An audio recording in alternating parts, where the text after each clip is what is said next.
चंद्रशेखर हा माझा खूप जुना मित्र आहे. संघर्षाच्या काळामध्ये आम्ही कायम दोघं एकत्र राहिलो आहे आणि आमची अपेक्षा आहे की महाराष्ट्रात जेव्हा संघर्ष सुरू होईल तेव्हा चंद्रशेखर आमच्या बरोबर असेल.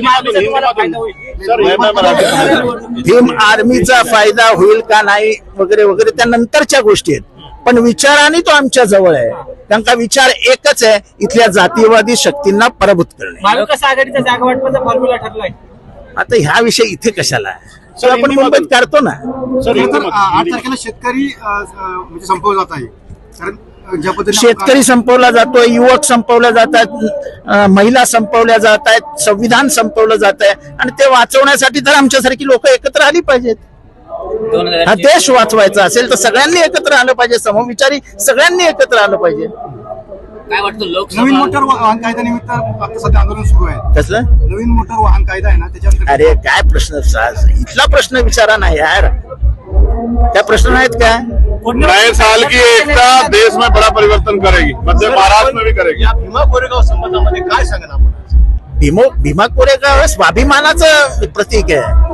1740 मध्ये जो मडकं आणि झाडू ही प्रथा सुरू झाली, आपल्या समाज बांधवांच्या जमिनी घेतल्या गेल्या, उत्पन्नाचं साधन बंद झालं. आणि एक लक्षात ठेवा की तेव्हा देश अस्तित्वात नव्हता, देशाचं अस्तित्व हे संविधानामुळे आलं. त्यामुळे ती जी लढाई होती ती स्वाभिमानाची होती. त्यांच्याकडनं 3000 पठाण सैन्य लढलं, इंग्रजांकडनं आमचे बांधव लढले. तेव्हा तिथे देश नव्हता, ती स्वाभिमानाची लढाई होती जी पेशव्यांनी करायला लावली.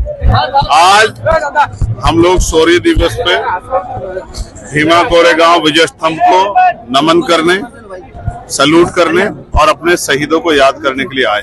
सर, आज के दिन को लेकर क्या कहेंगे? दूसरी बात, मैं पिछले 10, 12, 15 किलोमीटर देख रहा हूँ जिस तरह का जोश उत्साह है हर साल बढ़ रहा है. आज मुझे कई स्टेट के लोग यहाँ मिले, यूपी के भी, बंगाल तक के लोग जो हैं, तेलंगाना के लोग भी आए हैं. धीरे धीरे जागृति बढ़ रही है, लोग तैयार हो रहे हैं. डॉक्टर बाबा साहब अम्बेडकर के कही गई बातों के पीछे पहरेदारी देने के लिए खड़े हो रहे हैं. और मैं समझता हूं, मुझे बड़ी खुशी है कि लोग बड़ी संख्या में आ रहे हैं, लेकिन आज के बाद क्या, ये एक बड़ा सवाल है. आज के बाद क्या करेंगे? 364 दिन क्या करना है? जब तक हम यहाँ आके और यहाँ से कुछ सीख के नहीं जाएंगे और बाबा साहब के विचारों पे नहीं चलेंगे, तब तक यहाँ आने का फायदा क्या है? तो हम यहाँ इसलिए आते हैं क्योंकि बाबा साहब ने एक हमसे आह्वान किया था कि यहाँ अपने पे आओ, पुरखों को याद करो. लेकिन आप एक बात महसूस करो कि हम अभी क्या मना रहे हैं, शौर्य दिवस, क्योंकि हमारे पुरखे कुछ करके गए थे गुलामी से आजादी के लिए. हम क्या कर रहे हैं? इस देश को तो दोबारा गुलाम बनाने का प्रयास किया जा रहा है. जिस तरह से भाजपा के लोग, आरएसएस के लोग इस देश को गुलाम बनाने के लिए लगे हुए हैं, इस देश के सरकारी इंस्टीट्यूशन खत्म कर रहे हैं, इस देश के लोकतंत्र की हत्या कर रहे हैं. 140 से ज्यादा एमपी जो है सदन के, उनको निलंबित कर दिया गया है, अपनी मर्जी से कानून पास करा लिए गए. तो ये भी तो लोकतंत्र की हत्या है. बाबा साहब अम्बेडकर को मानने वाले लोग फिर इस पे चुप क्यों हैं? इसलिए मैं यहाँ से इस धरती से आग्रह करूंगा, जैसे नेताजी सुभाष चंद्र बोस ने एक नारा दिया था कि तुम मुझे खून दो, मैं तुम्हें आजादी दूंगा. आज समय है कि एकजुट होके हमें राज सत्ता भाजपा छीनने के लिए प्रयास करना चाहिए.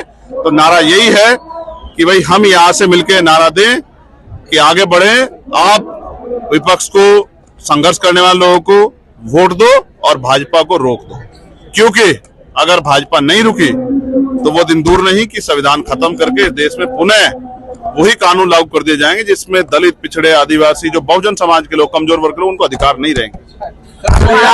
यहाँ तक तो मीडिया पे भी प्रतिबंध हो गया है. मीडिया क्या न्यूज चलाएगी, क्या नहीं चलाएगी, मीडिया क्या लिखेगी, इस पे भी पैरा हो गया है.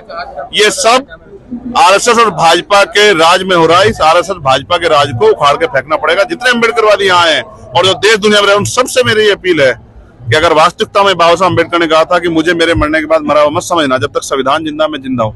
आज उस संविधान को बचाने के लिए एकजुट हों, अपनी जिम्मेदारी समझे और संविधान विरोधी ताकतों को जड़ से उखाड़ फेंके, इसकी तैयारी करें. जितने लोग आज यहाँ हैं, अगर इतने लोग सड़क पर निकल के कह दें, इस ईवीएम से लोग डर रहे हैं कि हम इस ईवीएम को बैन करवाना चाहते, तो ईवीएम एक दिन में बैन हो जाएगी. क्योंकि मेरा भोला समाज है, ये यहाँ आके अभिवादन करता है, लेकिन अपने महापुरुषों के रास्ते पे नहीं चलता. जिन संघर्ष के रास्ते पे आए इतने लोग, उस दिन देश की तस्वीर बदल जाएगी. आप महाराष्ट्र में महाविकास आघाड़ी सरकार के साथ जाने वाले हो?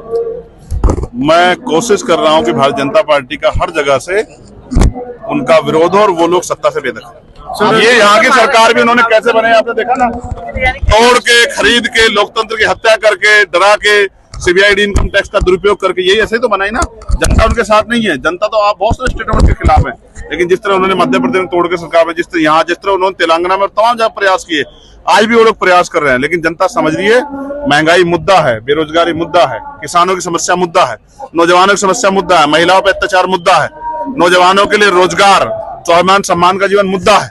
इन पे हमें चर्चा करनी पड़ेगी, और जो देश के धन को लूट के भाजपा आरएसएस के लोग भाग रहे हैं उन पे हमें चर्चा करनी पड़ेगी। जो प्रधानमंत्री ने झूठे वादे किए उन पे हमें चर्चा करनी पड़ेगी, और जो पाबंदियां लग रही है अधिकारों पे उस पे हमें चर्चा करनी पड़ेगी, तब जाके जनता जागरूक हो। 22 जनवरी को बहुत बड़ा चढ़ा के बताया जा रहा है। 22 जनवरी के बाद बहुत बड़ा। देखिए, बाबा साहब अम्बेडकर ने कॉन्स्टिट्यूशन के आर्टिकल 25-26 में धार्मिक आदेश, सब अपने धर्म को माने, सबका अधिकार है, लेकिन धर्म से भूखा पेट नहीं भरता है।